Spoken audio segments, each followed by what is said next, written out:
Um dos motes da campanha, da pré-campanha, né, é o Prendeu Matou, que é uma frase impactante, mas que tem por trás um projeto de enfrentamento ao crime organizado, né? E aqui na nossa região, ela, diferente do resto do estado de São Paulo, ela tem uma semelhança muito parecida com o do Rio de Janeiro, nessa configuração do crime organizado, né? Eles dominam os morros, dominam as favelas, tem um domínio territorial, digamos assim. Como é que é? Explica melhor o Prendeu Matou e como que isso vai se configurar na prática. Prendeu Matou surgiu durante uma cobertura que eu estava fazendo numa live minha, uma análise renais, do assassinato de um ciclista Eu lembro no do Parque caso. do Povo em São Paulo. O cara entregou o celular pro bandido, o bandido foi lá e matou ele.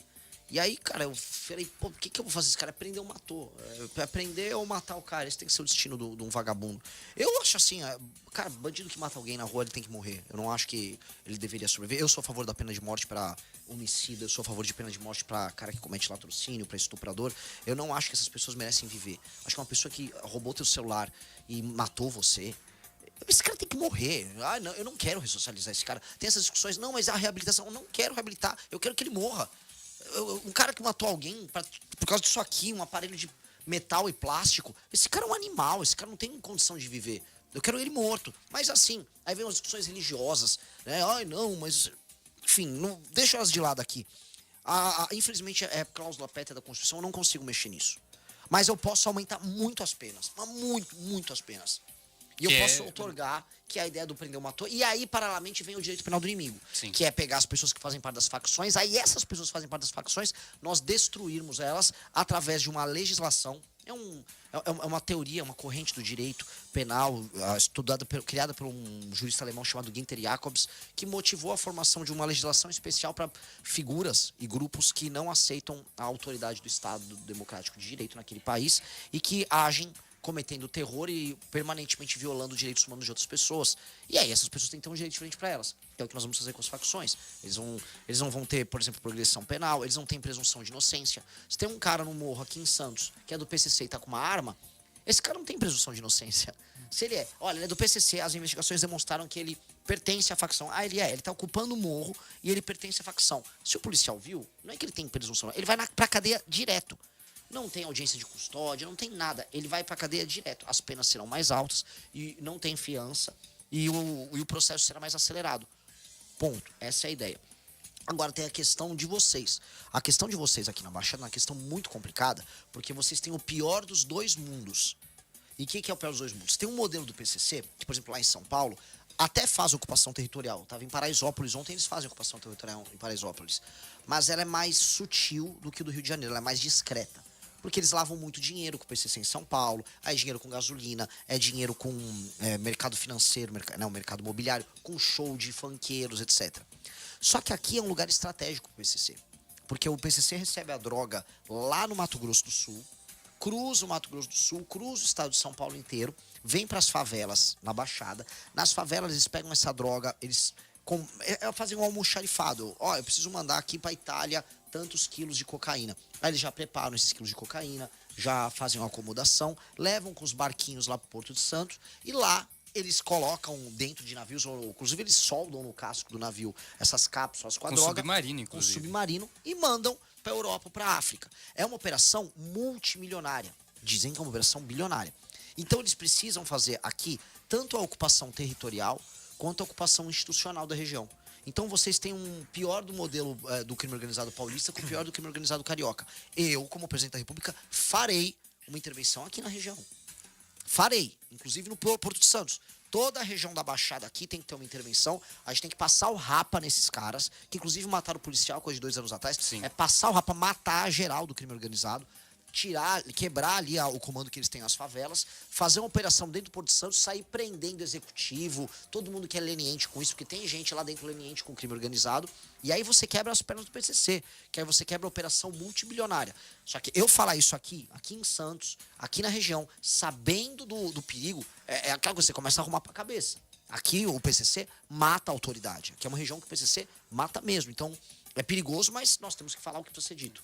Toda eleição tem assassinato político aqui. Eu já vou passar a pergunta para você, Sandro. Só queria tirar uma dúvida, porque mesmo se a gente tirar o crime organizado dessa equação, a quantidade de crimes que a Polícia Civil soluciona é muito baixa. Então eu queria saber a sua opinião sobre o ciclo completo de polícia, que é aquele modelo que existe no mundo inteiro praticamente, em que a mesma instituição ela cuida de todo o caso, desde a primeira abordagem ao crime até no processo no sistema judiciário, e que ajuda a solucionar uma quantidade maior de crimes. Queria saber sua opinião sobre isso.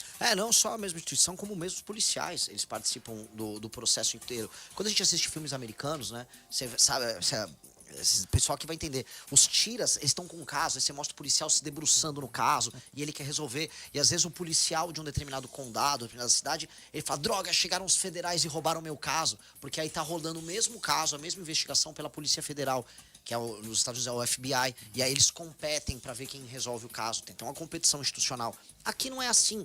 Aqui o policial militar, ele faz o trabalho ostensivo na rua, pega um bandido, aí leva para a delegacia civil, aí vai cair num investigador, e aí aquele investigador pode ou não pode andar. O inquérito é super demorado, é super burocrático, ele se repete. E aí depois entra o Ministério Público. É feito para não funcionar, tanto que não funciona, a gente não consegue resolver os casos de homicídio no Brasil. Nós temos que ter um ciclo completo, nós temos que unificar o processo como todo, deixar ele mais enxuto, mais funcional e dar as responsabilidades claras de quem vai acompanhar aquele processo investigatório do começo ao fim, com metas e com responsabilidade. Aí você consegue fazer a coisa andar. Hoje você entrega para algumas figuras um poder discricionário de resolução dos casos, e aí isso às vezes acumula muito trabalho na mão de alguns, ou às vezes acumula, vamos dizer, prerrogativas que fazem com que certos casos sejam escondidos. E eu acho que isso tem que ser combatido. O ciclo completo é fundamental. Renan, pegando o gancho aqui ainda do crime organizado, uma das preocupações das eleições deste ano é cada vez maior o crime organizado influenciar no resultado das eleições, bancando campanhas, obviamente com dinheiro ilegal. Eu queria como você reage a esse tipo de situação. E uma coisa que tem sido muito comum aqui nas candidaturas aqui da região é de políticos que têm discursos enfáticos contra o crime organizado, como você, são impedidos de fazer campanha em determinadas localidades. Queria saber como é que você vai reagir no período de campanha, enfim, você vai fazer campanha nesses lugares, enfim, como é que vai ser a sua postura? Eu estou tentando fazer campanha onde eu posso. No Rio de Janeiro, eu fui numa área controlada pelo Comando Vermelho. No Ceará, eu entrei em áreas do Comando Vermelho. Gravei em Paraisópolis ontem, uma área do PCC. Tenho que andar com segurança, né? Não há como fugir disso. E eu sei que há um risco embutido. Eu acho que esse risco vai aumentar muito quando eu ultrapassar os 10% nas pesquisas, porque aí as lideranças do crime organizado vão perceber, olha, existe um risco real desse cara matar a gente. Vamos ser claros, eu tô avisando que eu vou acabar com os caras, que eu vou prender, eu vou matar eles. Hoje eles olham pra mim com 5% uma pesquisa, 6%, 4%, e falam, calma, por enquanto não. Por enquanto é o Lula que é nosso amigo, ou o Flávio que, enfim, é amigo dos nossos amigos milicianos. Então tá tudo ok aqui, tá tudo em casa. Agora, se esse cara ganha, pô, esse cara... Então eles têm que, se eles verem viabilidade, eu vou ter que aumentar muito meus gastos com segurança, porque eu acho que a partir dos 10% vão tentar me matar. Eu acho que é um dado da realidade. Quanto isso, outros políticos conseguem fazer campanha, pessoas honestas, vou dar um exemplo, ou mesmo desonestas, mas que não fazem parte do tráfico, conseguem fazer campanha ligada ao tráfico? Em geral, não. Também não. E aí a gente vai falar, tem democracia no Brasil? É óbvio que não, democracia é uma conversa mole, é uma conversa para inglês ver, que fica lá o TSE com o pililinho, não sei se vocês viram isso, uma urna, eles lançaram ontem, gastaram acho que 4 milhões ou 6 milhões com uma agência, o TSE, que lançou com esse gasto incrível um boneco andante, que é uma urna com um rosto, que chama pililim. Aí eu vou falar, não, pililim, a democracia. Que pililim, democracia? Não tem democracia, não existe democracia em lugares condenados pelo tráfico. Como é que existe campanha numa favela controlada pelo PCC ou pelo crime organizado, pelo Comando Vermelho? Porque não existe... Como é que... Assim, quem fiscaliza como está acontecendo a votação ali? A polícia não entra.